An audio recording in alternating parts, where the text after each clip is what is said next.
Nah, nanti di bagian feature engineering ini, kalian bakal nemuin banyak notebook dari yang 5 tahun yang lalu sampai sekarang juga ada. Tinggal di filter berdasarkan most vote itu vote tertinggi. Di sini ada yang tahun yang lalu gitu. Terus juga bisa berdasarkan dengan recently created. Ini berdasarkan yang baru banget dibuat.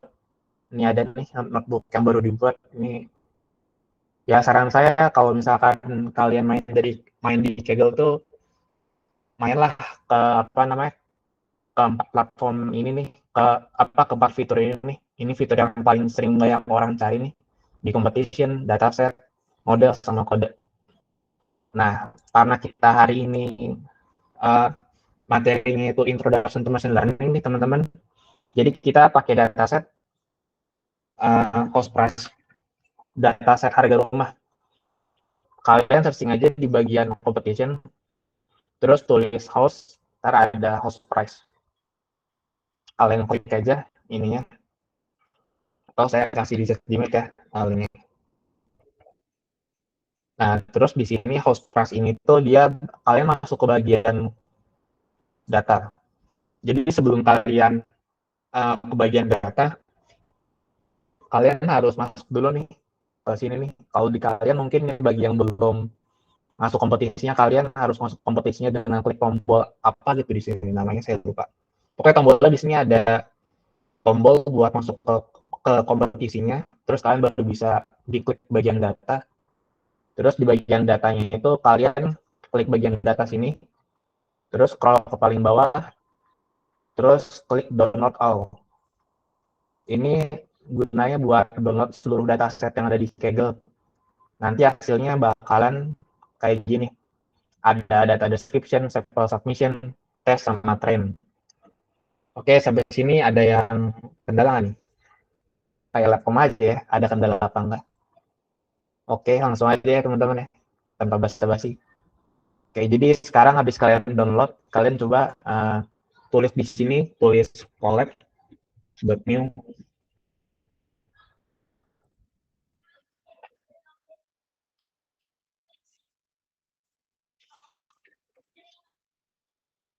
Nah, collab.new ini tuh bakalan bikin notebook baru, collab.new.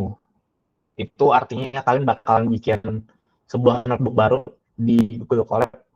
Jadi untuk codingan kali ini kita pakai Google Colab ya teman-teman.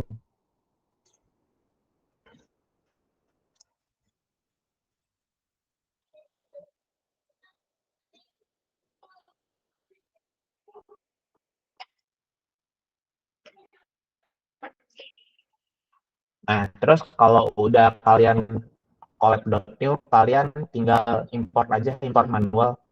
Jadi dataset yang tadi udah kalian download nih kan dalam bentuk zip, kalian ekstrak aja zipnya. Nanti bakalan bentuknya kayak gini. Diekstrak, terus yang test dan trainnya kalian drag and drop ke bagian sini, ke bagian files. Nah, ini artinya kita bakalan uh, pakai nih dataset trend sama test nih teman-teman. Oke, sampai situ sudah ya. Nah, step pertama sebelum kita ngoding, kita harus import dulu nih apa library yang kalian pengen pakai. Nah, di sini karena library-nya kayak kita cuma pakai Pandas nih. Pandas itu apa itu Pandas? Pandas itu library uh, untuk machine learning, biasanya untuk analisis dia. Python Data Analysis Library. Caranya itu tulis import pandas ASPD. Kalian klik shift enter, ntar langsung keren. Nah, kalau udah ada tanda checklist kayak gini nih, berarti itu udah keren codingannya. Kalian tinggal lanjut ke sel berikutnya. Atau misalkan kalian pengen nambah sel baru, kalian tinggal arahin kursor ke bagian tengah sini. Ntar ada code atau teks, kalian pilih code. Gitu. Import pandas ASPD itu kita bakal import nih pandas sebagai PD. PD itu kayak apa ya, singkatannya lah gitu. Jadi kalian sebenarnya bisa nulis, nah bisa nulis pandas aja atau aspidi gitu, bisa kayak gini juga, bisa aspidi juga. Datasetnya dari mana? Datasetnya dari Kaggle. Ini saya kasih linknya ya di chat Gmail ya.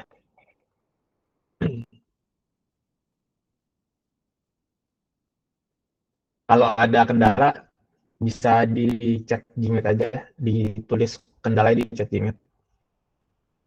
Oke, terus import pandas aspidi. Terus kita kan pengen baca nih apa namanya direktor yang udah kita simpen di collab ini nih. Kalian klik kanan, klik yang 3 titik ini nih, titik 3 di bagian kanan, kalian klik copy paste, terus kalian tulis trend sama dengan lili.create underscore csv. Artinya ini kita bakalan nge-read csv, trend.csv itu ini nih, ini kita masukin ke variabel trend. Karena kita pengen lakuin hal yang sama pada variabel test, jadi kita bisa copy sintaksnya, kita ganti trendnya menjadi test, terus kita ganti trendnya juga menjadi test, kayak gini. Nah, terus untuk step berikutnya, biasanya kita harus lihat nih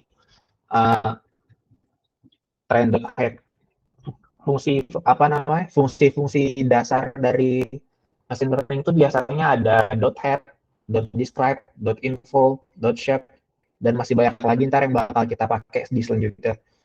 Cuman biasanya .head ini tuh fungsinya untuk melihat data-data baris pertama, lima pertama dia. Jadi defaultnya lima pertama. Cuma kalau misalkan kita masukin kata parameter, dia bakal tampilin 5 baris pertama. 1, 2, 3, 4, 5 row sekali 81 kolom. Artinya kita nampilin 5 baris dan 81 kolom. Jadi kalau kita scroll ke kanan nih, jumlahnya ada 81 kolom. Ini kan titik-titik nih. Kalau kita masukin ininya 10 misal, dia bakal berubah ke 10 kali 81. Artinya 10 baris dan 81 kolom. Karena kita pengen defaultnya, jadi kita masukin trend.head 5. Fungsinya buat nampilin 5 baris pertama yang ada di variabel trend ini. Kemudian kita pengen lihat nih trend.shape. Sebenarnya berapa sih apa namanya jumlah baris yang ada di trend ini? Cara kita pakai trend.shape. Nah, jadi variabel trend ini sebenarnya menyimpan 1460 baris dan 81 kolom. Kenapa kita nggak nampilin semuanya? Karena kalau misalkan kita tampilin, misalkan kita trend.head cuman 1461 gitu, dia bakalan nggak bisa gitu, bakalan ya udah kayak gini, dia nggak mau. Jadi biasanya itu cuma 5 baris pertama aja. Untuk melihat apa namanya shape bentuk asli dari trend itu kita pakai dot shape. Kalau tes juga sama, tes dot shape. Pasti ada yang lain nih. Kenapa kita ada dua variabel nih? Kenapa ada trend sama tes? Kenapa nggak digabung aja? Bedanya apa sih gitu kan? Bedanya kalau variabel trend ini dia ada target variabel ya, sedangkan tes nggak ada. Apa sih target variabel? Target variabel itu adalah variabel yang akan kita prediksi di apa namanya tuh pakai model yang kita buat. Jadi kalau misalkan kalian lihat nih di sini kan jumlah baris trend kan ada 1460 baris, sedangkan yang tes ini ada 1/59. Tapi kolomnya kalian notice kalau trend ada 81 kolom, kalau tes ada 80 kolom. Artinya adalah di tes ini ada satu kolom yang nggak ada di trend. Kebalik ya. Di tes ini ada satu kolom yang nggak ada di trend. Nah, ya benar. Jadi kolom tes ini tuh kolomnya hilang satu lah dari trend. Fungsinya apa? Kenapa kayak gitu? Karena variable test ini itu sebenarnya apa yang akan kita prediksi dengan model kita. Makanya dia nggak ada kolom target variable ya. Nah, target variable itu apa? Berdasarkan data yang di sini nih, target variable itu adalah sell price. Kalau kalian scroll nih, sell price itu adalah harga rumahnya di dalam bentuk dolar. This is target variable that you are trying to predict. Nah, jadi sell price ini itu adalah target variable ya. Fungsinya apa? Fungsinya adalah untuk memprediksi harga rumahnya. Kan kita ceritanya ada data yang bakal kita buat untuk prediksi harga rumah. Nah, jadi kenapa nggak ada kolom sell price di bagian tes? Karena kita bakal prediksi nih harga rumahnya pakai tes ini gitu. Kurang lebih kayak gitu sih penjelasannya. Kalau ada yang mau ditanyain bisa lewat chat Gmail kok, atau ada yang ketinggalan. Terus sintaks yang umum biasanya dipakai itu adalah trend.info. Fungsinya apa? Fungsinya itu adalah untuk melihat seberapa banyak seberapa banyak jumlah kolomnya dan juga tipenya. Misalkan di kolom ID. ID itu kan jumlahnya 1460, tipenya integer. Kemudian misalkan alley itu kan artinya gang ya, atau gang apa ya namanya? Gang sih artinya alley. Alley itu dia ada 91 kolom yang non-null. Terus juga dia tipenya objek. Bedanya objek sama integer apa? Coba kita lihat ke atas nih. Di sini ID kan tadi kita tahu kalau tipenya dia integer. Kalau alley itu tipenya objek ya. Jadi beda integer sama objek itu adalah integer itu adalah angka. Jadi dia tipenya angka nih. 1, 2, 3, 4, 5. Sedangkan kalau alley itu tipenya objek. Jadi dia itu objek objek gitu. Jadi isinya adalah teks gitu. Jadi misalkan alley itu coba kita lihat nih. Alley itu isinya apa aja sih? Eh,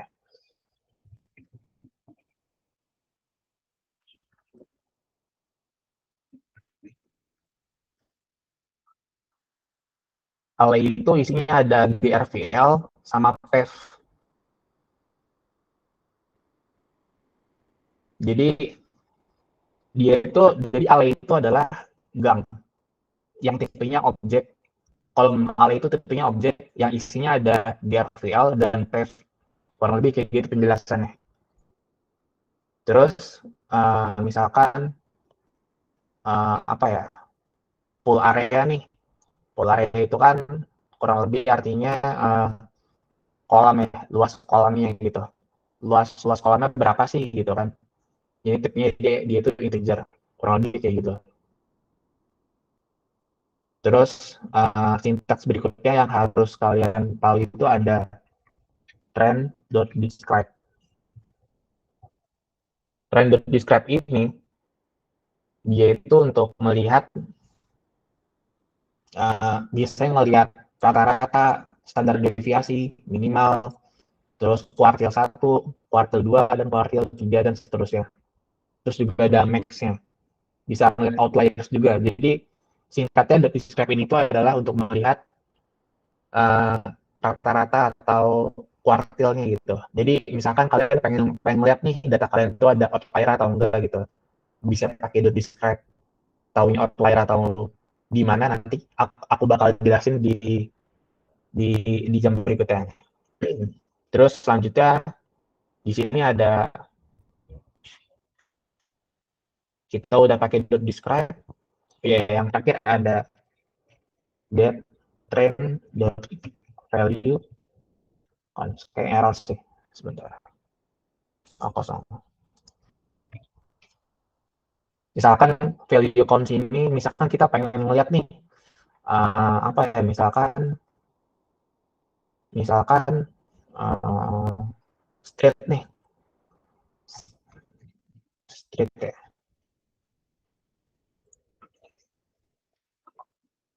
Jadi value count ini itu fungsinya adalah untuk melihat berapa banyak jumlah jumlah dari si objeknya.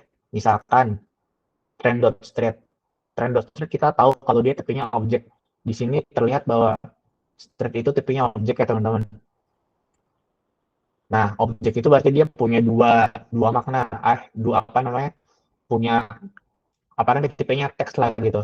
Teks itu berarti dia itu bertipe teks dan dia isinya ada path yang jumlahnya 1454 dan grpl yang jumlahnya 6.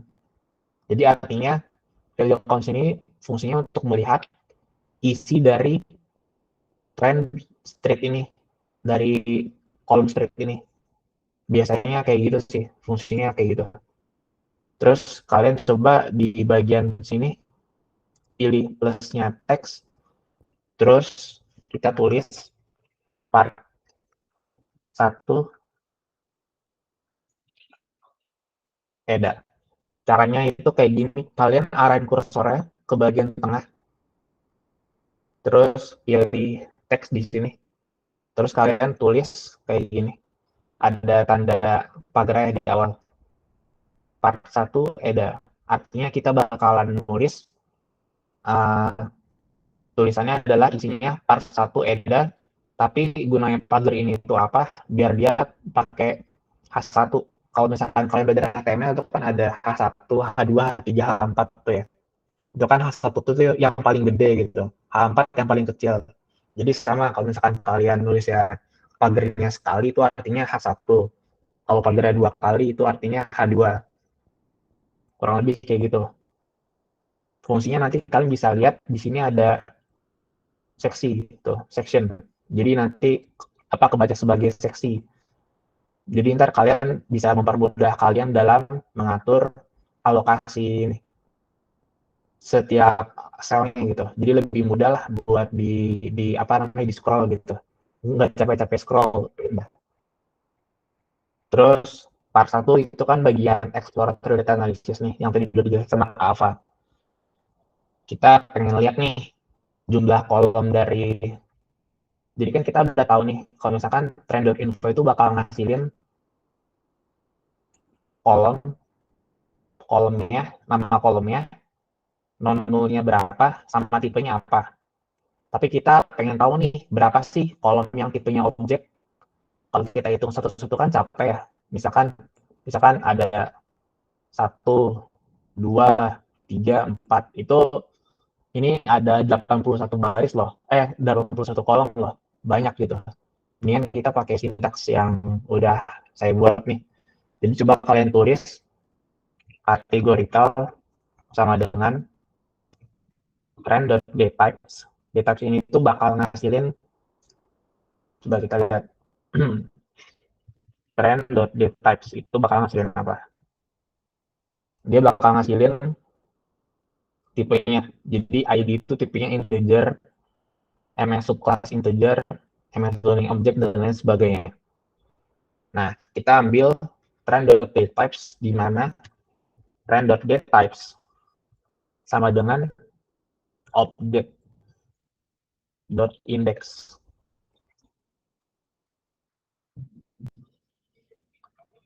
Kalau udah, kalian bisa klik shift enter aja ya. Atau kalian bisa klik tombol run ini. Tapi saran saya mendingan shift enter aja biar cepat. Nah, kalau misalkan kalian pengen melihat berapa sih jumlah kolom kategorikal, coba kita lihat variabel kategorikal itu isinya apa sih? Isinya itu jenis-jenis kolomnya nih. Ada MS zoning, tapi kan kalau kita jumlahin satu-satu kan capek ya. Kita pakai keywords yang ada di Python yang namanya len. Itu ngelihat panjangnya. Nah, ternyata untuk kolom kategorikal atau kolom yang bertipe objek, itu jumlahnya 43. Berarti kita bisa lihat juga dengan cara yang sama untuk kolom yang kita copy aja nih sintaksnya yang atas, yang bawah. Kita copy ke sini, kita ganti variabel numerical, terus ini juga diganti numerical. Di sini ya, yang sama dengan 2 kalinya diganti tanda seru. Artinya adalah kita bakal melihat nih trend.dtypes, yaitu adalah Jadi kan tipe data di kolom trend yang tipenya itu bukan objek, kita ambil indeksnya, yaitu kita ambil nama kolomnya, kita shift enter ya. Jumlahnya ternyata ada 38. Kalau ditotalkan 81 ya. Jadi bener nih. Jadi untuk kolom yang objek itu jumlahnya ada 43, dan kolom yang tipenya non objek itu jumlahnya ada 38. Kurang lebih kayak gitu. Kalau kalian pengen tahu kolomnya apa aja, kalian tinggal tulis numerical. Sorry. Kalian tinggal tulis kayak gini aja.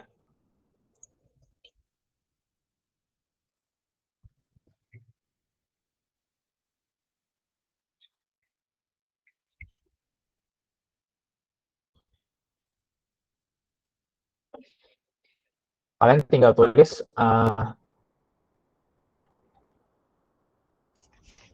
kategorikal, terus di sininya kalian tulis numerical. Nah, jadi pre-numerical ini artinya apa? Artinya itu kita bakal nampilin kolom-kolom yang bertipe numerik. Terus di baris kedua, saya nulis bintang dikali 100, itu artinya kita bakal nampilin bintang itu kayak nggak perlu sih. Kayak gini aja juga nggak apa-apa. Cuman, nah, jadi di sini numerical yang pertama, itu dari sini sampai sini. Sampai sini teman-teman, sorry. Nah, jadi di sini itu ada kolom ID nih, kolom ID, terus MS subclass dan lain sebagainya. Kalau yang kategorikal ini ada MS zoning, street, alley, dan lain sebagainya. Kurang lebih kayak gitu. Nah, setelah kita tahu jumlah kolom kategorikal dan numerikalnya itu berapa, biasanya kita harus lihat nih missing value-nya berapa.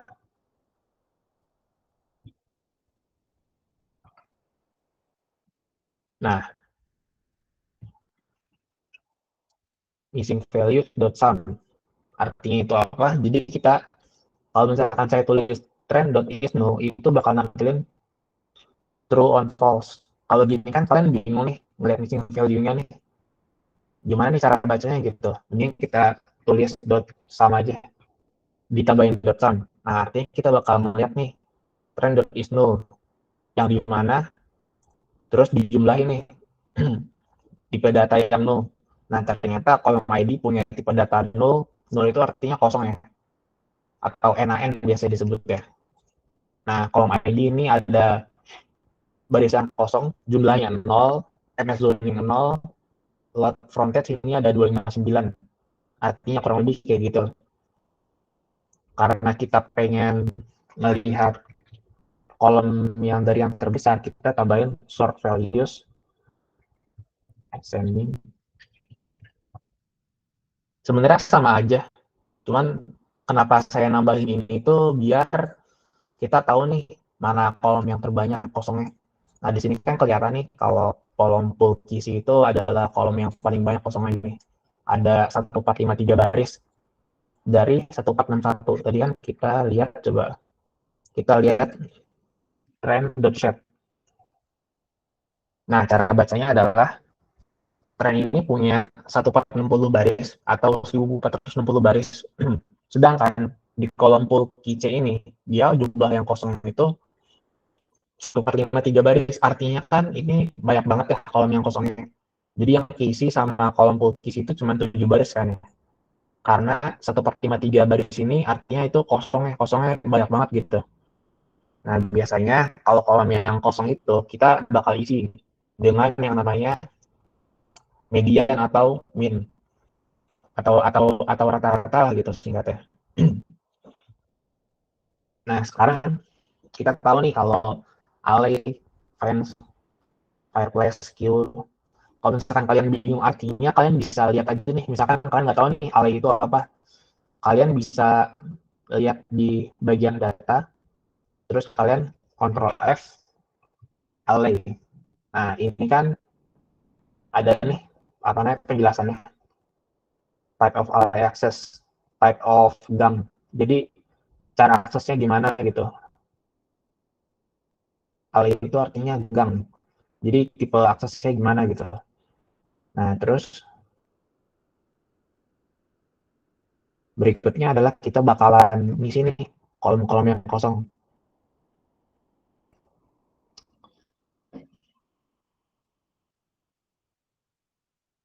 Kita bakal pakai looping untuk ngisi kolom yang kosong ini. Jadi kan kita tahu kalau kolom yang kosong ini ada banyak nih jumlahnya. Coba kita isi pakai loopnya. For all in random columns.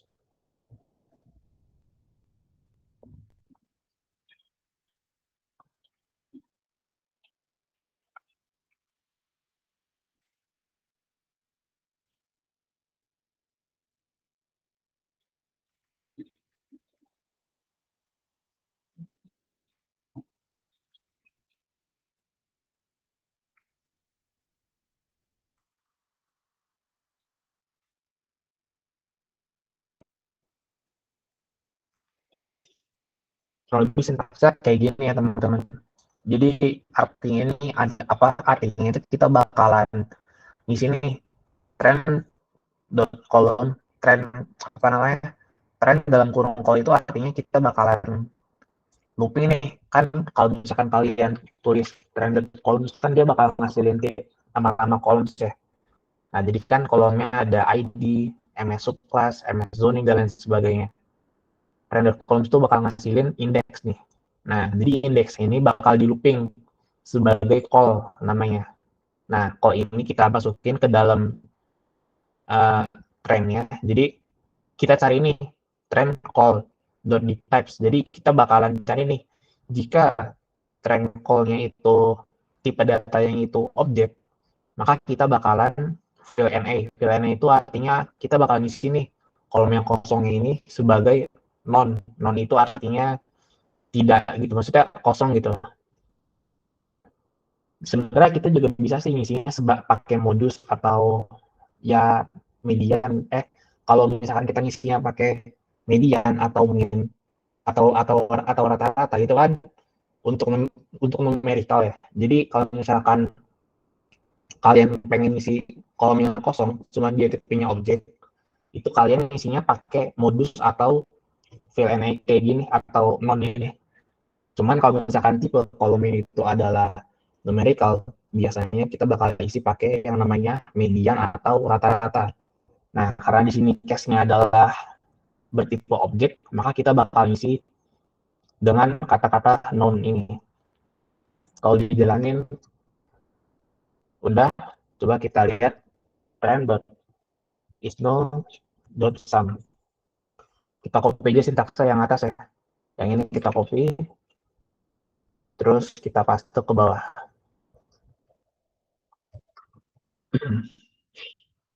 Nah, kalian lihat kan di sini ada perbandingan jauh. Tapi kalian pasti bingung nih, kenapa masih ada kolom yang kosong lagi nih? Karena di sini kita kasih if yang bertipe objek. Jadi berarti kolom load frontage ini dia tipenya bukan objek. Karena di sini kita kasih if jika trend.column-nya itu tipenya objek, maka kita isi nol. Berarti kan kalau misalkan bukan objek, kita nggak isi apa-apa nih. Nah, sedangkan di sini masih ada nih kolom yang kosong. Kolom kolom dengan baris yang kosong. Cuman dia tipenya berarti non objek. Bisa jadi dia float atau integer. Nah, kalau kayak gitu, caranya kita coba lihat nih, pakai sintaks. Kita isi dengan, misalkan kita isi dengan median. Oh ya, bagi kalian yang bertanya-tanya, kenapa kita isinya pakai median bukan rata-rata? Itu sebenarnya ada teorinya tersendiri ya. Misalkan kalian bingung nih, uh, why we use median instead of mean? Kalian bisa cari di Google kenapa kita pakainya median bukan mean, atau kita pakainya mean bukan median. Itu kalian bisa searching lah gitu di Google. Untuk penjelasannya ini kalau dibahas agak panjang sih.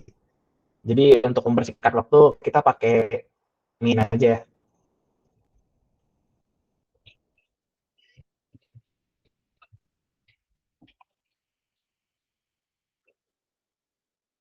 Trend.Q&A trend.min impress sama dengan true, artinya itu kita bakalan isi nih trend ini, field ini itu isi yang kosong dengan trend.min dengan rata-ratanya. Kita juga ngelakuin hal yang sama pada bagian teks datanya.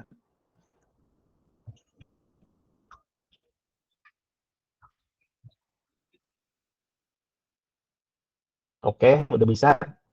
Kalau kita lihat lagi, kita copy sintaks yang ini, terus kita enter.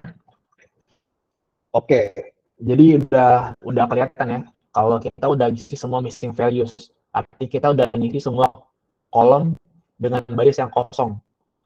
Di sini udah lihat nih, semua kolom itu udah nol semua nih. Kalau misalkan kita ganti in place sama dengan true itu artinya apakah? Artinya itu kita nggak perlu variabel. Jadi gini loh. Jadi sebenarnya saya bisa nulis kayak gini. Trend sama dengan in place sama dengan true itu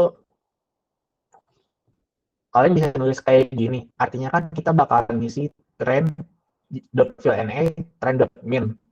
Kita bisa nulis kayak gini atau kayak gini. Pilih salah satu. Artinya impress sama dengan true itu apa? Artinya kita nggak perlu nyimpen ke variabel lagi. Kita udah otomatis ganti gitu loh. Ganti dengan min itu. Jadi kita nggak perlu apa namanya, nggak perlu declare variabel lagi. Jadi kita cuma perlu tulis impress sama dengan true. Itu fungsinya biar kita nggak bikin variabel lagi, atau singkatnya kita udah langsung otomatis ganti nilainya gitu, nggak perlu bikin variabel lah singkatnya gitu sih. Terus berikutnya adalah kan kalian udah nulis nih apa namanya, udah apa namanya, udah kosong semua nih untuk missing value-nya nih, is null dot sum-nya udah nol. Coba kalau kita sum lagi. Nah, run.isNull.isNull.sum itu artinya adalah kita bakal menjumlah nih. Kan kalau misalkan begini itu hasilnya kayak gini nih. Jadi kalau misalkan aku tambahin dot sum lagi, dia bakal apa? Dia bakal menjumlahin 0 0 0 0 0 0 0 0 0.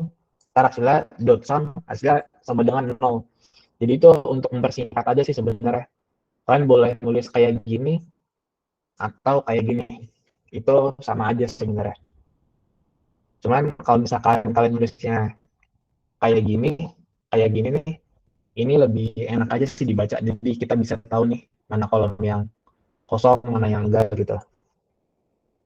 Nah, kenapa saya bahas kolom yang kosong?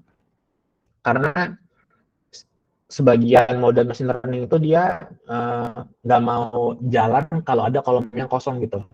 Nah, kenapa kita harus isi kolom yang kosong? Karena kalau nggak kayak gitu, nanti modelnya itu bakal bingung nih, isinya apa gitu. Nah, jadi kita harus melakukan itu secara manual. Kayak yang tadi Kak Alfa bilang, kalau feature engineering itu bisa dilakukan secara otomatis dengan machine learning. Kalau kita pakai yang namanya deep learning. Sedangkan kalau kita pakai cara apa namanya tradisional atau cara ini kan cara apa tradisional nih. Nah itu kita harus lakuinnya secara manual, nggak bisa otomatis kayak yang Kak Alfa bilang tadi. Nah terus berikutnya kita pengen nyari nih korelasi dari setiap variabel. Jadi biasanya itu sehabis kalian apa namanya isNull.sum ini kalian nyari nih korelasi dari setiap kolomnya. Misalkan kalian pengen lihat nih korelasi, jadi ini lagi data clearing data ya kan? Iya benar, lagi data cleaning namanya, cleansing atau cleaning sama aja sih. Jadi kita lagi bersihin data nih. Soalnya sepengalaman saya sebagai data analis itu sebenarnya apa namanya, hal yang paling capek itu sebenarnya bagian bersihin data sih, daripada instead of bikin model kayak gitu.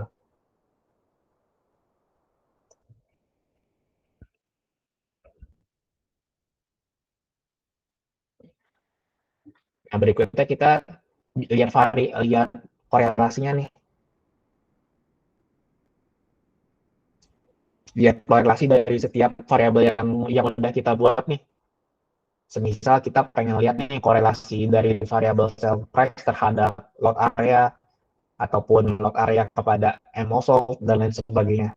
Coba kalian tulis sintaks yang saya kasih, nanti saya jelasin maksudnya.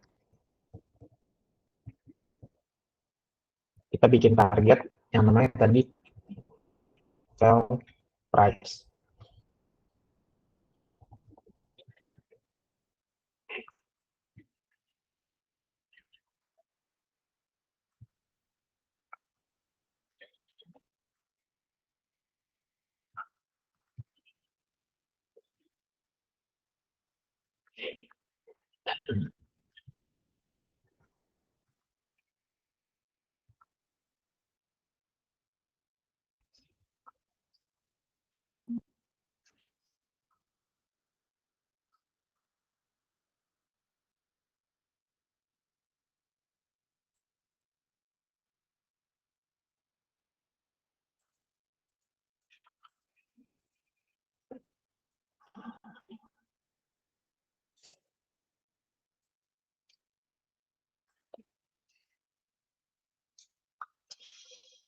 Karena saya malas nulisnya, saya izin kopas aja ya biar cepet ya.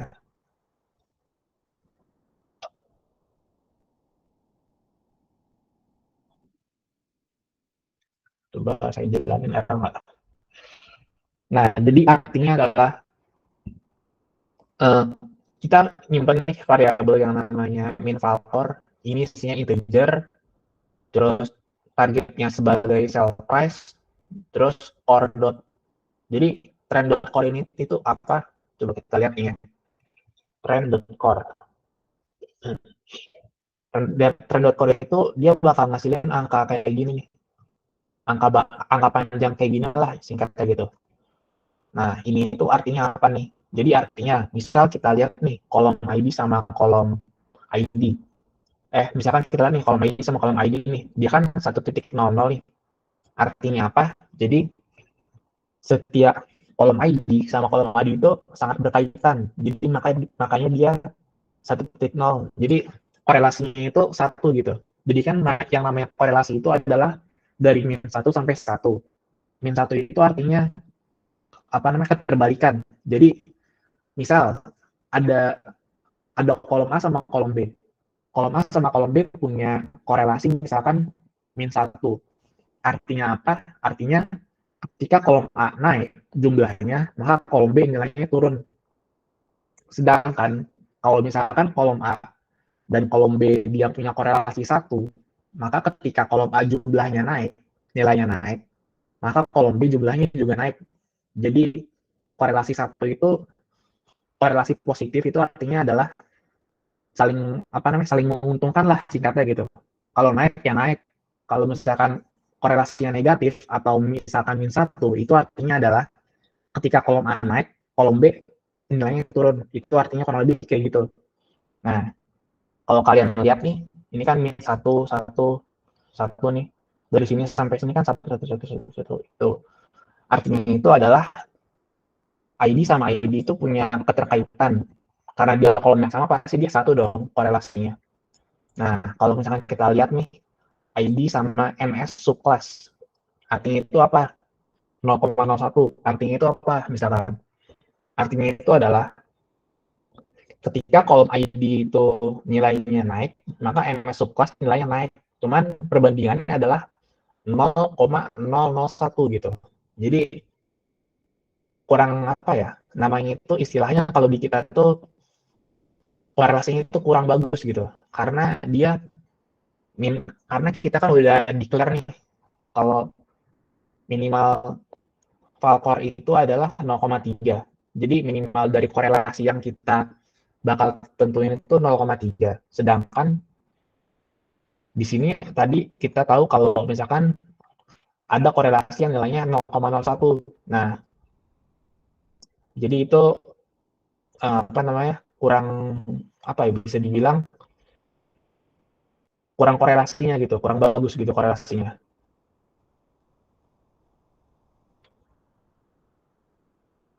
kurang lebih kayak, nah itu sih yang di Antonius jelasin tuh kayak gitu kurang lebih. Jadi korelasi itu semakin mendekati nol, korelasinya kurang baik. Ya, ya benar kayak gitu, kurang baik. Kalau kita jalanin terus core ABS itu apa? Coba kita lihatnya core ABS itu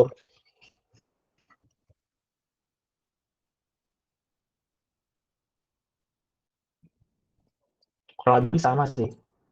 Jadi core ABS terus kita ambil panjang dari numericalnya, terus kita ambil dari share core ini itu fungsinya buat ngambil dari apa namanya nilai terbesar gitu.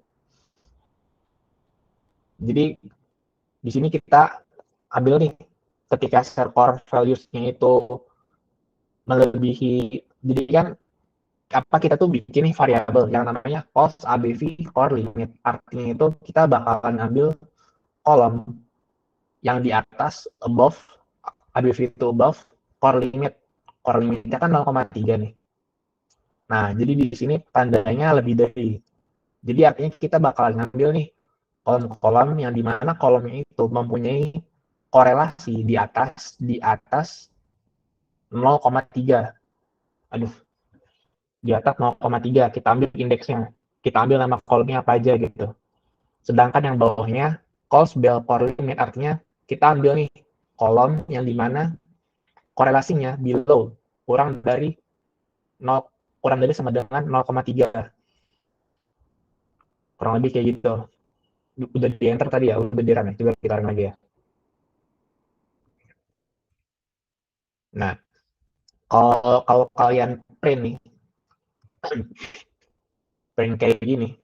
Nah, kita bisa lihat kalau, nah kenapa kita bikin yang namanya share core ini fungsinya kita tuh pengen tahu nih korelasi terhadap target. Jadi sebenarnya yang kita perluin dari sini, jadi kita tuh bikin yang namanya trend.core fungsinya untuk melihat seberapa jauh sih korelasinya terhadap sell price. Jadi yang kita lihat tuh ini nih apa yang kita ambil tuh ini nih. Jadi kita bakal lihat nih korelasi kolom ID terhadap sell price tuh gimana, bagus atau enggak.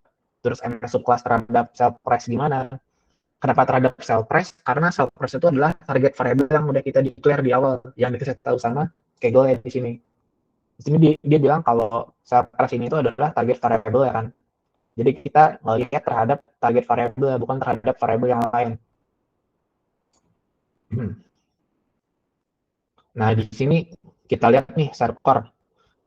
Ternyata kolom overall qual itu kolom yang paling relate sama kolom sell price. Karena dia korelasinya itu cukup tinggi nih, bahkan paling tinggi daripada kolom yang lain. Kalau dilihat lagi kurang lebih kayak gini sih. Nah, terus kita lihat lagi nih. List of numerical theorem with R above min core. Nah, kita lihat nih kolom-kolom yang dimana numerical features with R above di atas min core. Jadi itu ada kolom sell price, overall qual, biar live area dan lain sebagainya. Terus kolom yang below min core kan tadi kan udah kita declare ya 0,3 tuh. Jadi kita lihat nih di mana aja nih numerical features yang di bawah min core ini itu ada lot area, BSMT full bed dan lain sebagainya. Nah, selanjutnya setelah kita lihat korelasi, maka kita bakal pilih nih pilih kolom-kolom yang di atas dari file core-nya. Nah, si task ini tuh bakal ngejalanin atau bakal ngambil cost above core limit. Kita kan udah declare nih tadi di sini nih, cost above core limit. Artinya itu kita bakalan list of numerical features with R above min file core. Jadi kita bakal ambil kolom-kolom yang dimana kolomnya itu terhadap kolom sell price dia punya korelasi di atas 0,3. Kita bakal ambil kolom itu sebagai kita ambil sebagai masukin ke trend itu sendiri. Jadi kita bakal nyimpan ini ke kolom trend. Kalau kita jalanin udah dijalanin ya. Terus kita lihat Nah, di sini terlihat bahwa kolom tren ini dia shape-nya dari yang tadinya 81, dia ada 19. Sedangkan untuk kolom tes ini, dia shape-nya itu ada 18. Jadi kita bisa lihat nih dengan adanya feature selection. Oh ya, BTW yang kita lakuin itu adalah feature selection ya. Fungsinya itu apa? Fungsinya adalah kita bakal menyeleksi fitur-fitur yang diperlukan selama proses explore data analysis. Feature selection. Feature selection itu sebenarnya kita bakal seleksi fitur-fitur yang berguna. Karena kalau misalkan kita masukin semua kolom yang ada yang jumlahnya tadi 81, itu untuk model itu sebenarnya kesian modelnya gitu. Nanti dia bakal lama ngetrennya. Kalau misalkan jumlah kolomnya banyak. Maka dari itu kita ambil step dari feature selection ini. Fungsinya adalah untuk menyeleksi fitur-fitur atau kolom-kolom yang penting-penting aja. Nah, penting-penting itu tanda kutip di atas 0,3 korelasinya terhadap kolom sell price. Kurang lebih kayak gitu. BTW, kalau ada yang mau ditanyain bisa langsung chat di Mac atau ke Slido ya.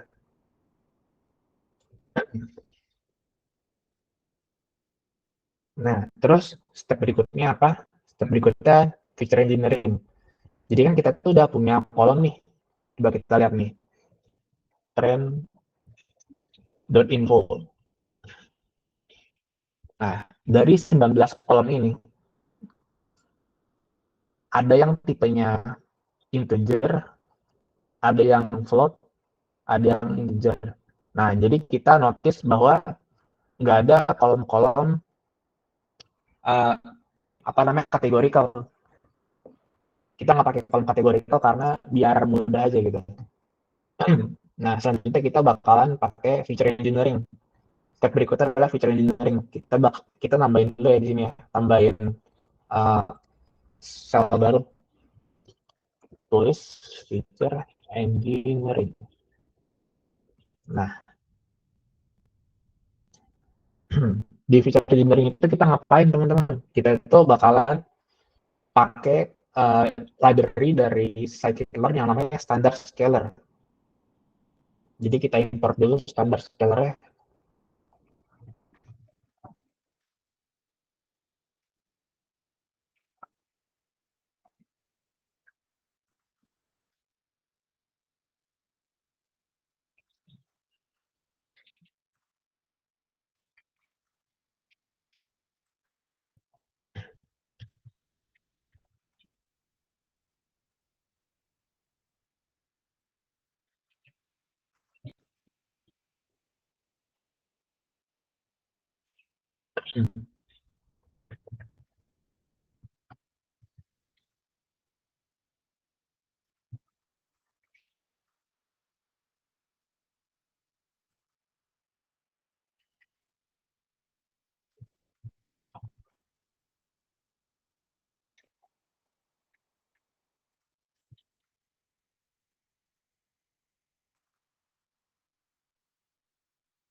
Nah, kurang lebih kayak gini sih. Jadi apa sebelum kita pakai yang namanya standard scaler, buat teman-teman yang belum tahu standard scaler itu apa, coba kita cari di Google ya. Contohnya biar ada gambaran. Kita pakai gambar biar ada gambaran. Standard scaler Python. Nah, jadi standard scaler itu kayak gini nih teman-teman. Jadi dia itu bakalan ngitung XI. Aduh, ini kelihatan nggak sih? Tapi kan nggak kelihatan ya. Sebentar.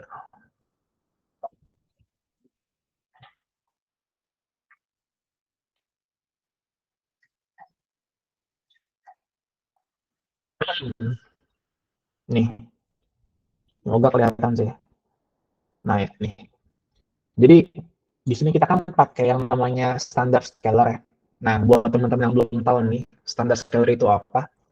Standar scalar itu dia bakalan ngitung X ke Y kurang min dari datanya per STDEV itu standar deviasinya. Jadi kalau misalkan saya tulis trend.head dia bakalan, tren itu udah bukan. Nah, dia bakalan dari -1 ke 1 biasanya, 1 komaan. Jadi itu dia bakalan merubah semua, apa namanya, semua baris, semua nilai yang ada di situ. Kan tadi itu kalau kita tahu tren itu kan dia, jadi tren itu kan dia ada kolom yang namanya sell price nih, atau misalkan fullback nih. Fullback kan dia tipenya integer. Fullback ini tuh kalau misalkan kalian lihat di Kaggle, coba fullback, mana fullback? Oke, oke, bukan di sini, sebentar. Gini deh, fullback ini kan dia tipenya integer. Dia nilai awalnya itu dia biasanya dari 0 sampai 100. Coba kita lihat di sini deh, misalkan kita scroll ke atas sebentar. Nah, misalkan MS zoning deh, MS subclass deh misal nih. Dia kan 60, 20, 60 ya. Nah, dengan adanya standar scalar, dia bakal ngubah nilainya. Kenapa kita ubah menjadi seperti ini? Biar modelnya itu lebih cepat belajarnya. Dan kita nggak perlu angka-angka yang berjibun-jibun lah untuk bikin modelnya. Karena semakin besar angkanya itu semakin kesian modelnya gitu. Jadi semakin berat modelnya. Kenapa kita pakai standar scalar itu biar modelnya itu lebih ringan, lebih cepat untuk membuat modelnya. Kurang lebih kayak gitu penjelasannya. Nah, kita declare standar scalar nih. Kalau kalian nggak tahu cara pakai standar scalar itu sebenarnya bisa dilihat di dokumentasinya, standar scalar Python. Bisa lihat di, nah dokumentasinya di sini nih, di scikit-learn.preprocessing standard scalar. Di sini kalian bisa lihat nih penjelasannya lebih detail. Detail banget di sini sih sebenarnya. Kalian juga bisa lihat nih parameternya apa aja, terus atribut yang dia punya apa aja. Gitu sih kurang lebih. Kemudian berikutnya adalah ketika, jadi setelah kalian declare standar scalar, kalian tulis dulu nih targetnya itu kan trend sell price nih, yang udah tadi dijelasin. Nah, kenapa kita trend drop sell price? Kenapa kayak gitu? Karena kita tuh pengen standar scalar itu bekerja bukan di target variable. Jadi kita drop sell price-nya. Karena di sini kan kita udah pakai nih standar scalar dengan sintaks fit underscore transform nih. Fungsinya itu apa? Fungsinya dia bakal ngasilin array kayak gini. Jadi kita nggak mau array ini, apa kita itu nggak mau ngeganggu target variable ya. Jadi kita drop dulu sell price-nya di barisan ini. Kurang lebih kayak gitu. Ini saya hapus lagi ya. Nah, terus habis itu kita pakai yang namanya trend test split.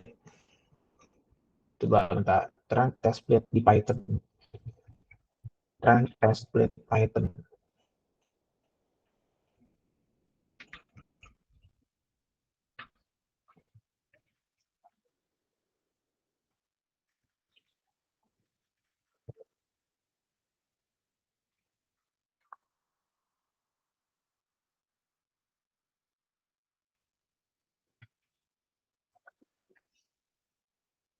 Nah, jadi untuk sel yang ini, nah benar-benar ini ada penjelasan tambahan nih dari Karif gini. Jadi kalau misalkan kita itu ada sel price-nya, jatuhnya curang ya Kak. Kayak kita belajar UTS tapi bareng jawabannya. Ya itu benar, cuman itu kita kan belum masuk ke model nih, jadi kita belum bahas belajar-belajar itu. Kayak itu bahasa di pertemuan berikutnya nih. Kita bahas yang versi pre-processing dulu. Nah, setelah kita itu apa namanya, import trend template dari sini nih, kita pengen nih bedain yang namanya X trend, X test, Y test dan lain sebagainya. Sintaksnya sekali lagi kalau kalian bingung, kalian bisa kunjungin ke dokumentasinya di sini nih. scikit-learn.org, terus kalian tulis aja pengen pengen apa gitu, misalkan pengen lihat trend test split, kalian tinggal tulis ini trend test split, atau tulis di Google kayak gitu juga boleh. Nah, udah di run tadi ini ya. BTW kalau kalian ketinggalan kan bukan dikasih kok teman-teman, nggak harus tulis juga.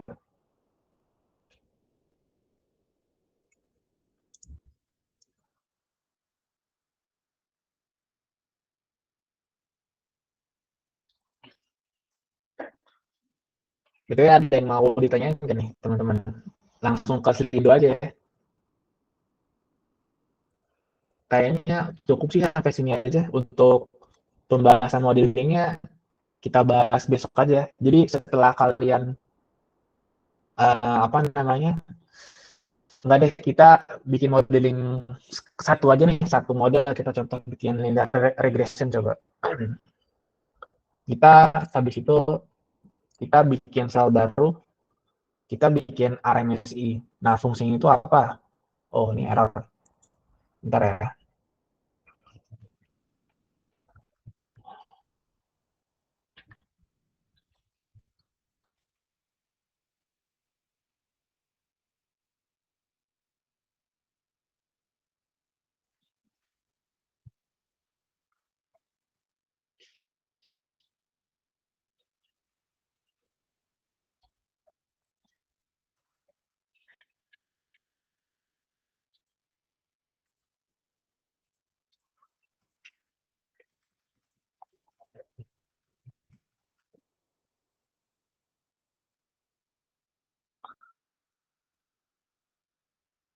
Nah, jadi di sini setelah kalian misalin, oh ya, jadi itu kenapa apa namanya, kenapa sih kita pakai trend test split? Fungsinya apa gitu, Kak?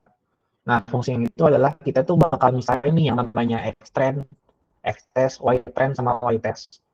Nah, parameternya itu adalah trend. Trend itu adalah data kita nih, data trend kita nih di sini. Terus targetnya itu apa? Targetnya kan kita udah declare kalau targetnya itu adalah trend sell price nih. Targetnya itu sell price. Test itu fungsinya buat apa, Kak? Fungsinya itu kita bakalan ngebagi test size-nya itu 0,2 artinya. Jadi itu artinya kita bakalan ngasih 0,2% atau sorry, atau 20% dari datanya itu untuk testing dan 80% itu untuk training.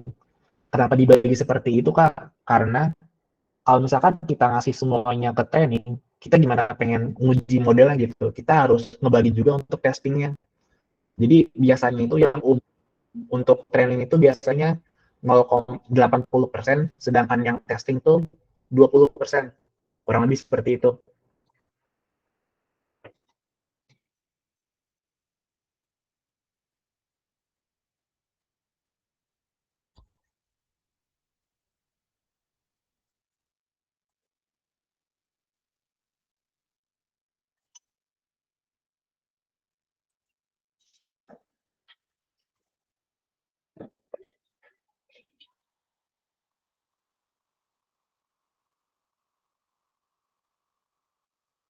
Kemudian uh, kita itu juga declare nih nanti fungsinya itu adalah untuk melihat nih ngelihat untuk import nantinya. Terus kita di sini juga import scikit-learn-nya.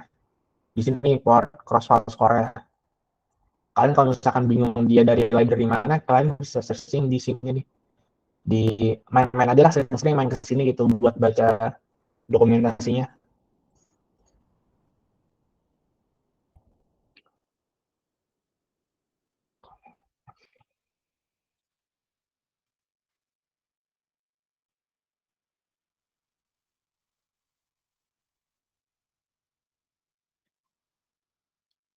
Sebentar, sebentar.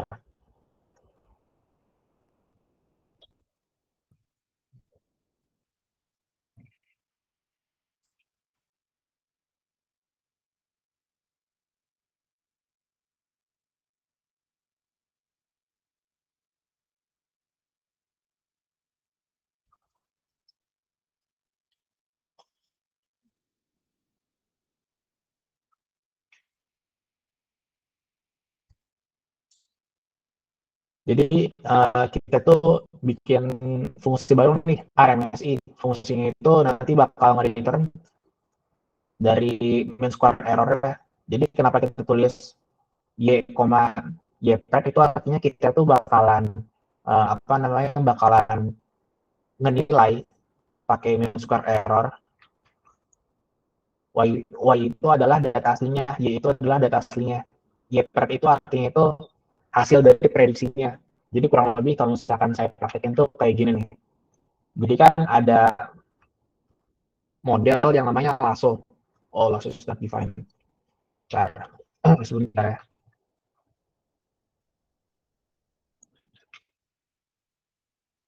Ups.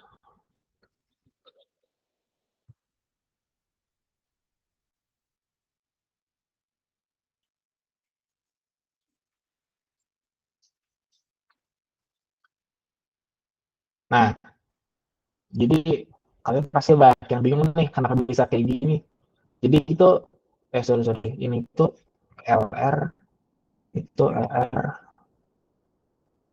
itu LR. Jadi saya jelasin ya, dua sel terakhir itu maksudnya apa. Jadi kita itu kan import nanti, terus kita import mean square error dan import cross square.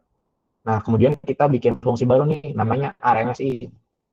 Dia itu bakal nge-return mean square error, cuman dibikin akar, dibikin root, pakai pakai library nanti. Nah, terus hasilnya itu kita bakalan jadi itu sel berikutnya adalah kita bakalan import model yang namanya linear regression. Nah, kalau kalian bingung linear regression itu cara kerja gimana, kalian bisa searching di sini linear regression. Nah, dia itu kurang lebih bakalan narik garis lurus ke datanya. Jadi kalau misalkan ada grafik tuh dia bakalan ya bikin garis lurus lah singkatnya gitu. Kurang lebih kayak gini cara kerjanya. Jadi ini itu ada uh, biasnya berapa, terus juga X-nya berapa gitu. Kurang lebih kayak gitu. Nah, untuk logika matematikanya, di sini saya nggak ngajarin ya. Kalian bisa lihat sendiri di YouTube untuk logika matematikanya. Cuman yang jelas setiap model tuh, misalkan model itu kan ada banyak ya. Kalau misalkan kalian lihat di site Hitler regression, nah di linear model ini tuh banyak banget. Ada linear regression, Ridge CV, SGD, dan masih banyak lagi sebenarnya. Ada lasso, ada elastic, net CV, dan lain sebagainya. Pokoknya banyak deh, sering-sering aja main ke API web dari Scikit-Learn ini. Kemudian habis kalian declare modelnya kayak gini, kalian simpan ke variable LR atau linear regression, terus kalian fit pakai xtrend ini, xtrend sama ytrend. Nah, kenapa fitnya xtrend sama ytrend? Jadi fit itu analogikanya kayak yang tadi sama Karifki bilang. Jadi analogikanya itu belajar gitu. Jadi kita tuh belajar dari xtrend sama ytrend sama ytrend ini. Kalau urusan predik atau misalkan kalian pengen memprediksi modelnya, kita tuh belajar apa? Jadi kan kita tuh bakal memprediksi dari apa yang udah kita pelajarin. Nah, LR.predict. Jadi fungsi untuk memprediksi itu LR.predict. Fungsi buat belajar LR.fit. Sikatnya kayak gitu kurang lebih. Nah, kita tuh jalanin nih fungsi RMS ini. Terus ada dua parameter, ada y-test sama LR.predict x-test. Kalau kalian lihat lagi, RMS kan yang ini nih. Nah, dia itu bakal nge-return dari mean square error dari y-nya atau y-test dan y-pred atau y prediction-nya atau lr.predict.xtest. Kalau misalkan kalian tulis, kalian bingung nih, misalkan lr.predict xtest itu isinya apa gitu. Isinya itu adalah array. Array kayak gini. Array-nya itu dari mana? Dari variabel yang akan diprediksi sama dari data xtest. Kalau kalian bingung xtest itu apa, kalian bisa ngejebak caranya. Urus dari sini xtest gitu. Nah, extras ini kan array dari data yang ID, MS subclass, dan lain sebagainya. Jadi fitur-fiturnya itu ada di extras. Cuman data yang kita predik itu ada di ytest. Jadi fungsinya LR.predict itu adalah untuk memprediksi dari data-data extras ini yang nantinya akan disebut sebagai ypred atau ypred gitu. Nah, di sini extras ytest ini itu sebagai data aslinya. Jadi ibarat gini deh singkatnya, kita belajar nih dari extras dari yang extend sama ytrend. Terus kita ngetes nih model yang kita buat pakai lr.predict extest. Nah, di sini kita pengen ngetes nih modelnya. Nah, cara ngetesnya kita pakai lr.predict extest. Untuk menilai hasil tesnya kita pakai y-test. Makanya di sini ada y-test kan untuk apa namanya ngetes model yang udah kita buat. Skornya itu adalah ini yang di bawah ini. Ini itu skor apa Kak? Skor dari return yang ini. Kurang lebih kayak gitu. Kayak cukup sih sampai sini aja. Oh ya, itu ada yang nanya nih, pembagiannya buat apa ya Kak? Bisa diulangi nggak Kak? Yang 80-20. Oh, yang 80-20. Jadi ibarat kalian punya data trend. Trendnya itu di sini dikasih variabel test size 0,2. Artinya kita membagi datanya 20% buat tes, 80% buat trend. Biasanya seperti itu. Cuman terkadang orang ada yang 0,3 kah atau 0,1 kah. Itu sebenarnya tergantung dari orangnya sih, pengennya berapa gitu. Cuman biasanya 0,2. Nah, fungsinya apa? Biar kita bisa belajar sama ngetes yang tadi udah saya bilang. Di sini itu ekstren yang jumlahnya 80%, kita pakai buat tes, buat buat apa namanya? Buat belajar, sama yang di bawahnya itu buat ujiannya gitu. Ibarat ini itu kita belajar, bawahnya kita ujian gitu. Kurang lebih kayak gitu sih. Kalau ada yang masih bingung bisa tanya Slido atau Discord boleh sih. Oh iya, ini ada yang chat nih dari di chat Gmail nih sama Pak Rifki nih. Jadi nah itu bener sih itu. Terus kita bagi menjadi 80 untuk latihan dan 20 untuk tes pemahaman.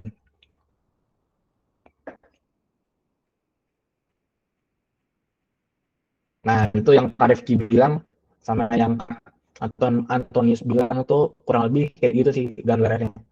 Biar lebih nangkep aja sih.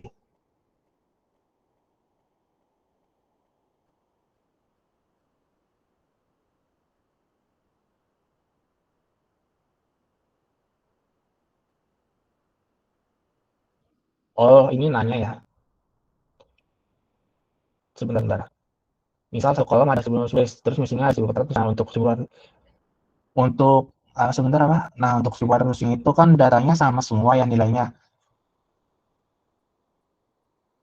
Nah, uh, tadi kan sebenarnya ini yang Kak Antonius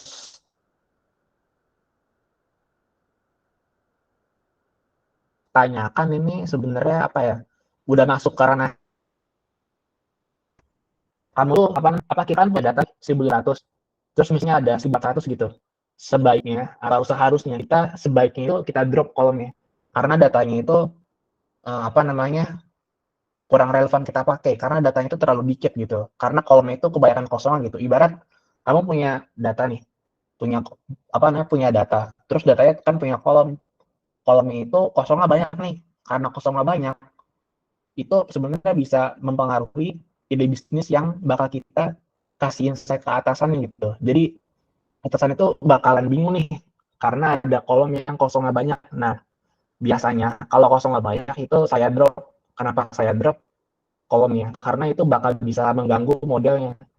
Ibarat kalian belajar, cuman ada apa namanya? Ada banyak pelajaran yang kalian nggak tahu nih. Daripada kalian belajar, mendingan kalian ya udah buang aja pelajarannya gitu. Ada standarnya nggak Kak, berapa persen kosongnya untuk yang kita drop. Itu sebenarnya ada di ranah statistik sih. Saya nggak belajar sampai ke sana. Yang tadi saya bilang, untuk fill NA itu kan ada yang fill NA pakai median sama yang pakai min. Kenapa kita pakai median? Karena untuk secara statistiknya itu agar menghindari outliers. Kenapa pakai min? Karena itu lebih relevan. Kurang lebih kan kayak gitu tuh gambarannya. Jadi itu sebenarnya udah masuk karena statistik sih, bukan karena kita lagi gitu. Untuk kenapanya gitu. Kurang lebih simpelnya itu yang tadi saya bilang. Kalau misalkan data yang kosongnya itu banyak, simpelnya kita buang aja. Biasanya sih kalau saya pribadi tuh di atas 80-60% lah. Kalau kosongnya itu segitu, ya udah saya drop. Soalnya kan saya juga pernah ikut lomba ya beberapa kali di apa namanya di tabular dataset ini nih. Itu apa namanya terkadang tuh ada soal-soal yang dimana punya kolom nih, ada kolom apa namanya kosongnya banyak gitu. Nah itu saya drop tuh kolom-kolom yang dimana dia kosongnya banyak. Kalau dia kosongnya itu misalkan 10% itu masih saya pakai itu. Cuma kalau udah saya drop.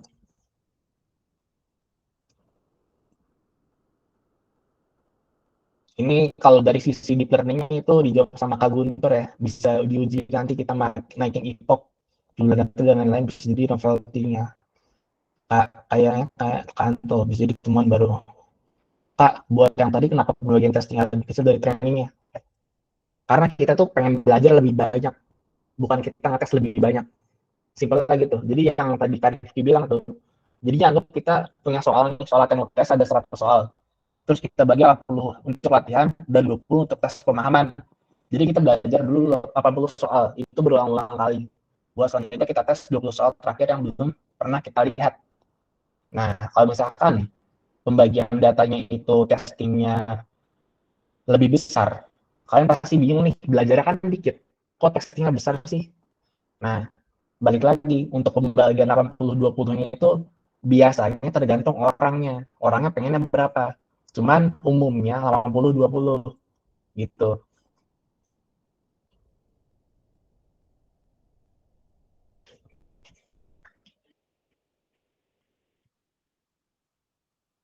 Kayak sih blognya kosong nih, nggak ada yang nanya ya.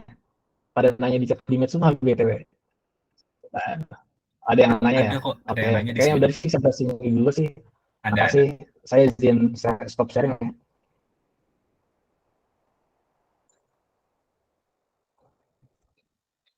Oke, thank you Kak Helmi. Aku mau nambahin dulu dikit. Jadi kelihatannya kan kayaknya ngodingnya dikit ya.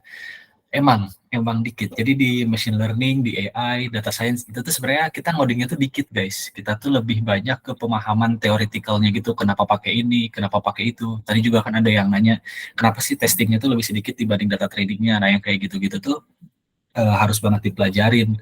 Soalnya bobotnya tuh lebih besar di situ sih di teoretikalnya. Terus tadi juga dijelasin kayak linear regression itu kan ada banyak ya. Nggak mungkin juga kita bahas semua di sini satu-satu. Jadi teman-teman bisa explore sendiri gitu sih. Oke, kalau gitu aku serahkan ke moderatornya untuk sesi Q&A. Oke, makasih Kak Hilmi dan Kak Ava udah bareng di sesi live coding. Nah, benar tuh kata Kak Ava. Untuk di data scientist tuh sebenarnya codingnya dikit, tapi nguliknya banyak.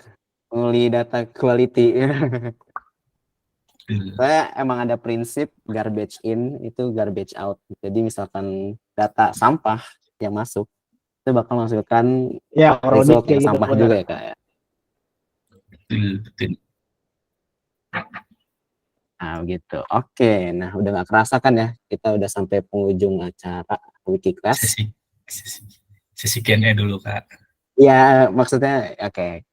Nah, ini udah bisa kan ya, kita buat cleaning data, buat bisa kita taruh di folio kalian gitu ya. Oke, lanjut ke sesi Q&A. Untuk operator mungkin bisa ditunjukkan Q&A ya. Ya, sambil nunggu ini ada dari Rakwan, kadang overfit harus ngulang lagi. Nah ini nih apa ya hal yang menarik sih. Jadi kadang tuh kita, oh ini datanya overfit, oh ini hasil overfit. Nggak selalu guys sebenarnya. Jadi metrik perbandingannya itu nggak selalu ngarah ke overfit gitu sih. Nanti di week keempat itu aku bakal bahas banyak banget tentang evaluasi dari model machine learning-nya itu. Jadi nggak selalu overfit gitu. Overfit tuh ada beberapa kategori lain overfitnya gitu sih. Kasih cross validation. Waduh, gimana nih sebagai Kan buat si ya cross validation salah satu cara ya. Jadi cross validation itu dari data teman-teman bakal dibagi jadi beberapa kelas lagi. Itu nanti misalkan dari 1000, jangan 10 deh, 1000 deh.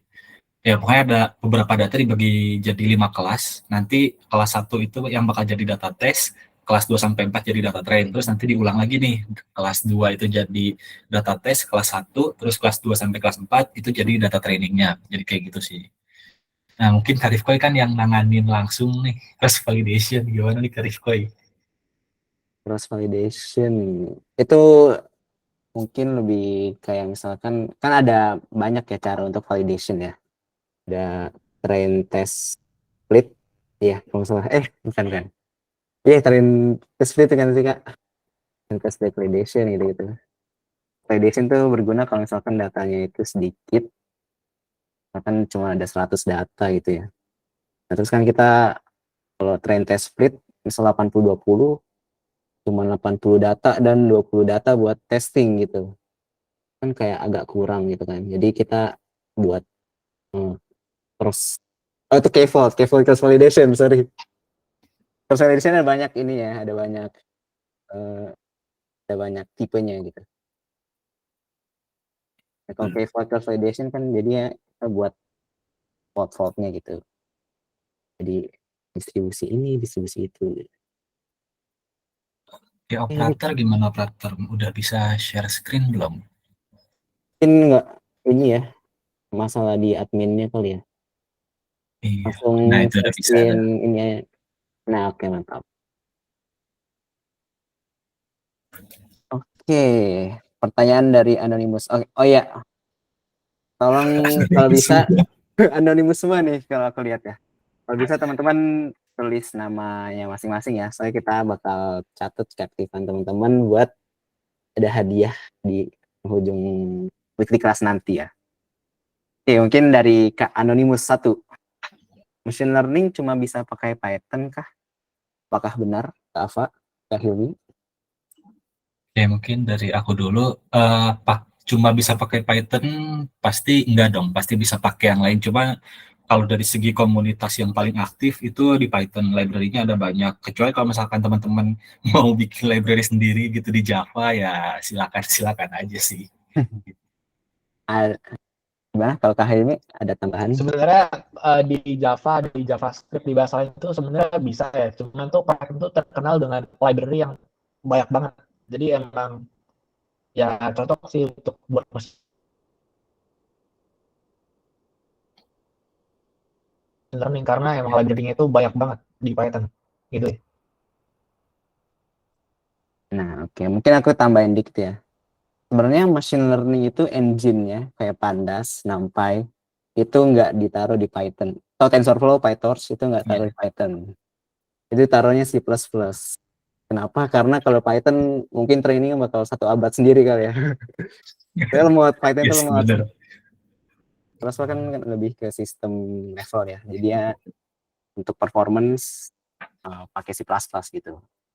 Ya. Oh, Apalagi kalau berhubungan dengan gambar tuh kan biasanya butuh libgl ya. Itu pakai bahasanya ke apa sih atau apa gitu aku lupa gitu. OpenGL kalau salah ya. Iya benar. Itu bakal lari ke sana sih. Oke, mungkin segini aja ya. Lanjut ke pertanyaan ke Anonymous kedua. Kalau misalnya kita isi jadi 0 gimana Kak? Maksudnya lebih baik kita isi pakai median atau min? Atau kita isi pakai 0? Bagaimana ini Kak Hilmi? Sebenarnya jadi kan balik lagi kalau misalkan yang konten itu kategorial, kita isinya biasanya pakai modus atau kita isi pakai kata non yang tadi saya bilang none itu loh. Nah, kalau misalkan tipe datanya itu numerical, biasanya kita isi pakai mean atau rata-rata atau median.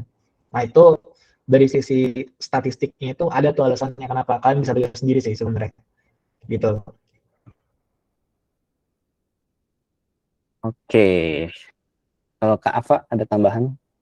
Aku mau nambahin di ini sih, kapan kita pakai median dan kapan kita pakai mean. Kalau misalkan kita pakai mean itu mungkin secara bahasa statistiknya itu kalau misalkan teman-teman ingat nih pas kelas 12 pelajaran tentang distribusi normal itu ada yang namanya Gaussian bell shape yang kayak bell gitu. Itu apa grafik yang benar-benar sempurna gitu kan bentuknya, dia benar-benar di tengah itu bisa ada rata-rata, itu kita pakainya mean atau secara gampangnya misalkan data kita tuh dari angka 0 sampai 200, terus tiba-tiba ada angka 500, ada angka 700, ada angka 800, itu namanya outliers kan. Nah, kalau banyak outliersnya itu kita jangan pakai mean, itu kita pakainya median. Tapi kalau misalkan outliersnya itu sedikit atau bahkan nggak ada, itu masuknya kan ke yang Gaussian bell shape tadi kan, itu kita pakainya mean gitu sih. Oke. Nah, betul, betul. Jadi misalkan kalau ada banyak outlier 1000 aja, misalnya udah datanya kebanyakan 1, 2, 3, terus outlier 1000, wah, mean-nya itu bisa 500 kan ya? Nah, Benar, itu. benar, benar. Jadi udah nggak sesuai sama distribusinya ya. Betul sekali. Kita emang baik statistiknya sih. Jadi pelajaran kelas 12 IPA tuh benar-benar kepake banget. Jangan dilupain. Statistik 1, 2 ya guys, jangan Ya, betul. jangan Jangan dilupain itu. dilupakan. Jangan tidur pas pelajarannya. Oke, lanjut ke pertanyaan Kak Anonymous 3 kali ya. Kak masih bingung yang RMSE dan CV_RMSE buat apa ya? Mungkin dari Kak Hilmi bisa dijawab. Tadi itu sebenarnya kalau RMSE itu kan dia nge-return mean square error biasa tuh ya. Sedangkan kalau CV_RMSE itu bedanya apa kita tuh nambahin CV. CV itu artinya cross validation. Nah, fungsinya apa? Fungsinya itu biar modelnya itu nggak overfit. Yang tadi Kak Guntur bilang pakai cross validation cus gitu. Itu sih. Oke. Mungkin Kak Ava ada tambahan? Nggak ada sih, itu udah menjelaskan banget. Oke, mantap. RMSE dan CV_RMSE. Kalau di deep learning lebih ke loss function ya yang dipakai. Ya. Ini bakal dibahas selanjutnya di weekly selanjutnya. Jadi teman-teman bisa stay tune aja, ikut weekly selanjutnya. Oke, lanjut ke pertanyaan selanjutnya dari Kak Anonymous. Berapa nih? 4 ya? Dan semua sih soalnya. Plus minus penggunaan matplotlib dan seaborn. Apa ya Kak? Gimana tuh Kak Ava? Jadi dari yang aku tahu ya, Seaborn itu dia berjalan di atas Matplotlib. Jadi kalau misalkan dibayangin Matplotlib itu natifnya, Seaborn itu frameworknya. Jadi kalau misalkan kelebihannya apa, otomatis Seaborn bakalan lebih lengkap gitu sih singkatnya. Oke. Kak Matplotlib Hilmi sama ada tambahan? Seaborn itu kurang lebih sama ya. Cuman biasanya grafik yang kalian pengen itu biasanya ada di salah satunya. Misalkan kalian pengen bikin scatter plot, itu kan ada di Seaborn sns.scatterplot. Kalian misalkan pengen bikin grafik biasa itu di Matplotlib ada itu. Maksudnya kayak matematika kebutuhannya aja pengennya di mana gitu. Kedua sebenarnya sama-sama bagus sih. Sudah sih itu aja. Oke, kalau pengalamanku pakai Seaborn sih lebih estetik ya, lebih enak pakai Seaborn. Matplotlib lebih ke terlalu basic. Karena Culun. kan natif. Dia natif dari Seaborn kan. Jadi lebih bagus Seaborn. Oke, lanjut ke pertanyaan dari Kak Anonymous ke 999, nggak tahu lupa berapa. Cara nentuin pembagian data 80, 20, 70, 30, dan lain-lain itu apa Kak? Gimana tuh? Kak Ava mungkin ya? Oke, jadi tadi benar kata Hilmi itu tergantung preferensi masing-masing orang ya. Dan namanya kita di machine learning dan AI itu semuanya penuh uji coba, trial error. Jadi kita nggak akan tahu nih mana yang terbaik, mana yang bakal terus dipakai selain kita nyoba. Nah, terus pembagiannya itu kan sebenarnya ada 80-20, ada 70-30, dan ada 90 10 gitu. Itu tergantung jumlah datanya. Kalau misalkan jumlah data teman-teman ada 100 juta, terus kalian bagi 70-30, itu agak sayang banget gitu. 30 juta tuh dipakai buat testing gitu kan.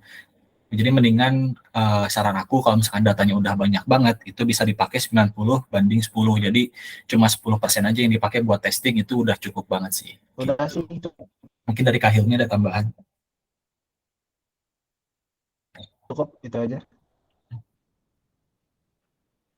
Oke. Oke. Oke, lanjut ke pertanyaan selanjutnya dari Anus lagi. Dibahas terakhir apa? Dibahas terakhir aja ya Kak. Jadi kalau ML itu kan berkaitan sama data ya Kak. Nah kalau cloud itu sama apa? Aku masih bingung. Terus saya aja Kak. Jadi kalau ML itu kan berarti. Oh oke. Kalau cloud sih sebenarnya, mungkin Kak apa? Nah, ini sebenarnya pertanyaan yang dijawab oleh moderator ya. Pas banget ini moderatornya anak cloud. Sebenarnya cloud itu one for all ya. Jadi kenapa kita pakai cloud kan karena cloud itu kan nggak mungkin kita buat server terus kita beli server 1 miliar cuman buat gituin data gitu ya. Ini cloud itu ada banyak use case-nya, sama bisa untuk DevOps. DevOps itu kayak kita ngedeploy web atau service-service. Di cloud itu juga ada salah satu use case-nya itu untuk data analytics. Kenapa cloud itu juga bagus untuk data analytics? Karena kan data itu kan yang dihasilkan ya, data aplikasi-aplikasi sekarang tuh dihasilkan tuh per detiknya aja itu bisa 1 juta mungkin ya kalau misalkan perusahaan gede kayak Gojek gitu kan. Misalkan per jamnya berapa orang order gitu. Itu udah bisa berapa tera malah ya 1 jam. Nah, itu gunanya cloud. Jadi cloud itu memprovide atau memberikan scalabilitas. Jadi kalau kita 1 tera, misalkan kalau kita sendiri nih, kita buat server sendiri, misalkan 1 tera per menit, itu tiap hari orang ada kiriman check out ini nih, apa perusahaannya check out SSD tiap hari sampai gedung-gedungnya tuh sampai berlantai-lantai servernya. Nah itu kan nggak bagus ya. Nah kenapa kita pakai cloud? Soalnya yang ditawarkan oleh cloud itu stabilitas, jadi kita tinggal beli aja gitu storage-nya. Dan sekarang storage itu murah ya guys. Bukannya ini ya, mungkin kalau bisa lihat kan kayak di tahun 90-an 100 kilobyte disket aja berapa kan. Sekarang udah 16 GB juga 30.000 kali ya. Jadi ya cloud itu ya begitu. Jadi ada use case-nya tersendiri. Dan untuk machine learning salah satunya itu buat menyimpan data-data yang banyak dan juga untuk compute-nya jadi lebih efisien gitu ya. Dan itu ya kalau dari Dani aman Kak Ava. Aman, lanjut. Oke, lanjut ke pertanyaan anonimus selanjutnya. Ada 2 nih pertanyaannya. Kenapa harus menggunakan RMSE? Terus yang kedua, pada split data apakah sudah dipatenkan menggunakan 80-20 atau 70-30?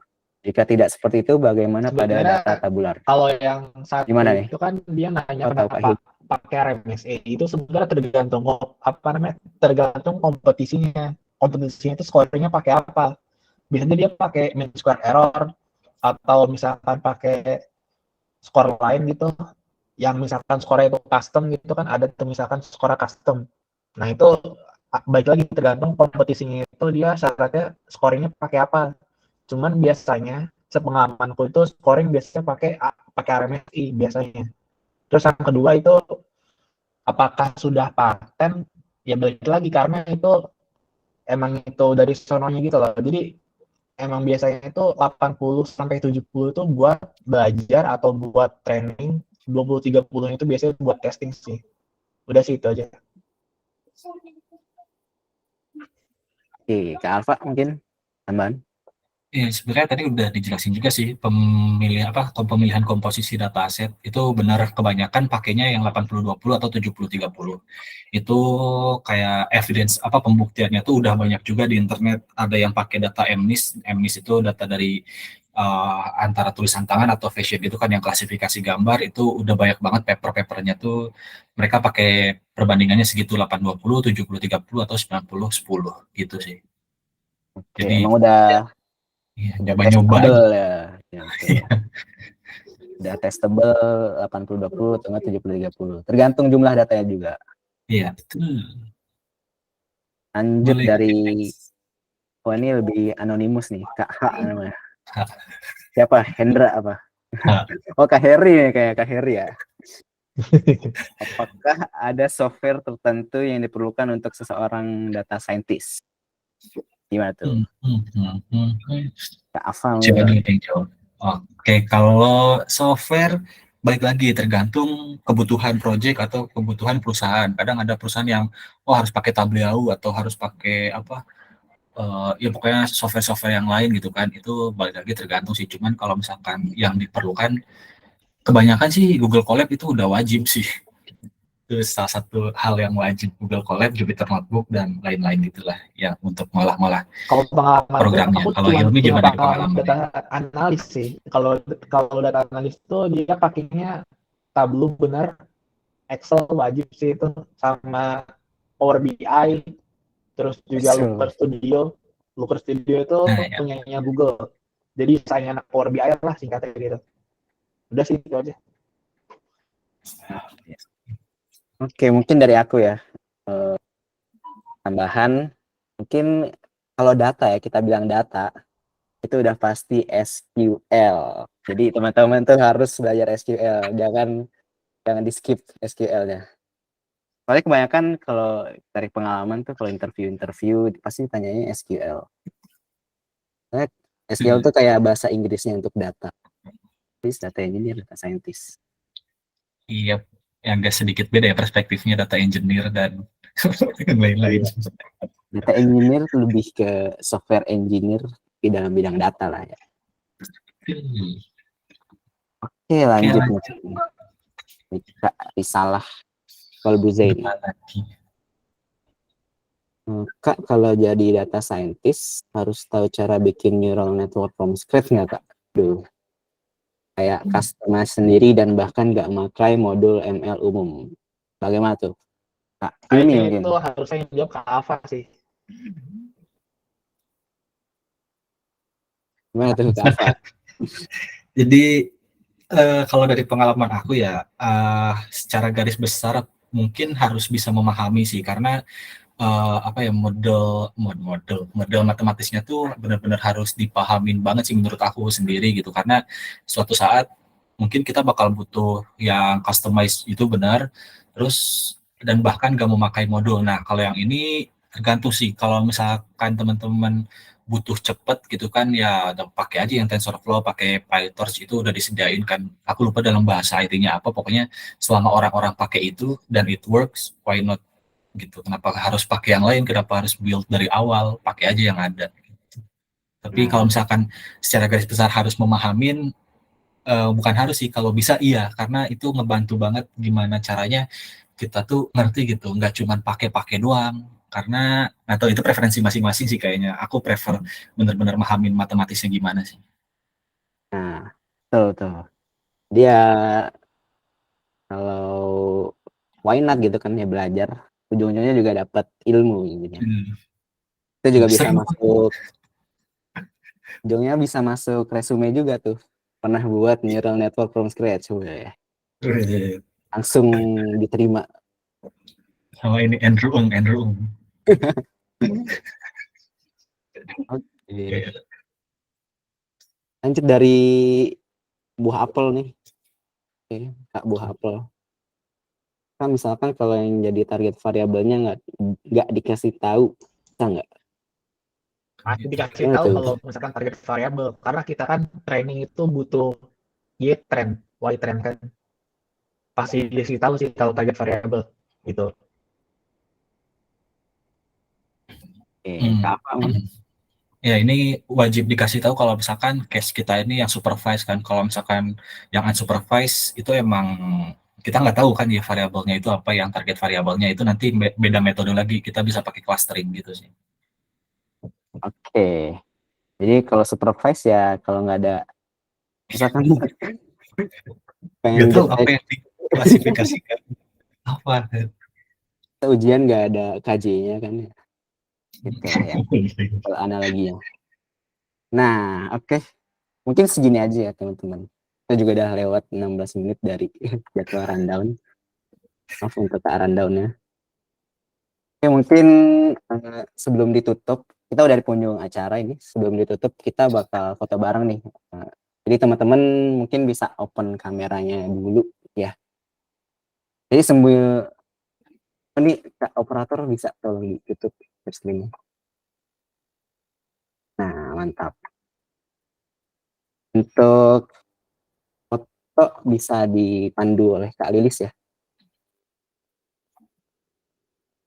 Oke, nah sekalian nunggu teman-teman nih, sambil nunggu kita ada form yang harus diisi buat feedback ya. Jadi teman-teman bisa isi feedbacknya buat selanjutnya bisa dijadiin sertifikat nanti. Oke ya. Jangan lupa isi feedbacknya guys. Nah teman-teman yang lain nih, kameranya dulu biar kita post di Instagram.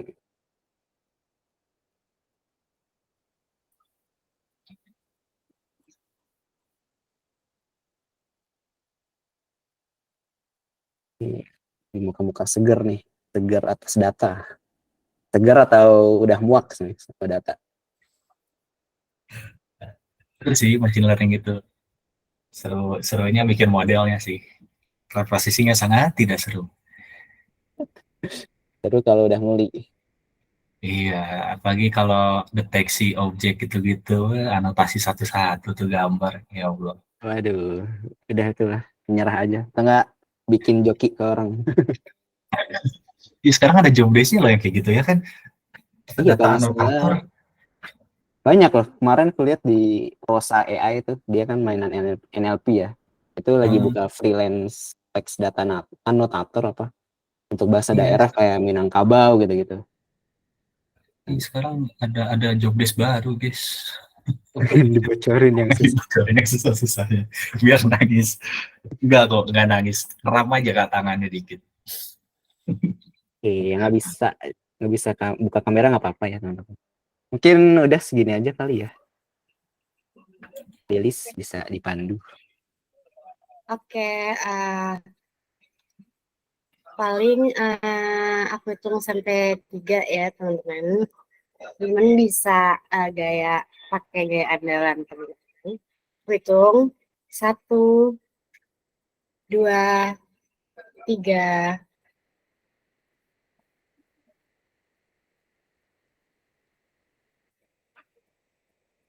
Oke. Gaya DC lagi.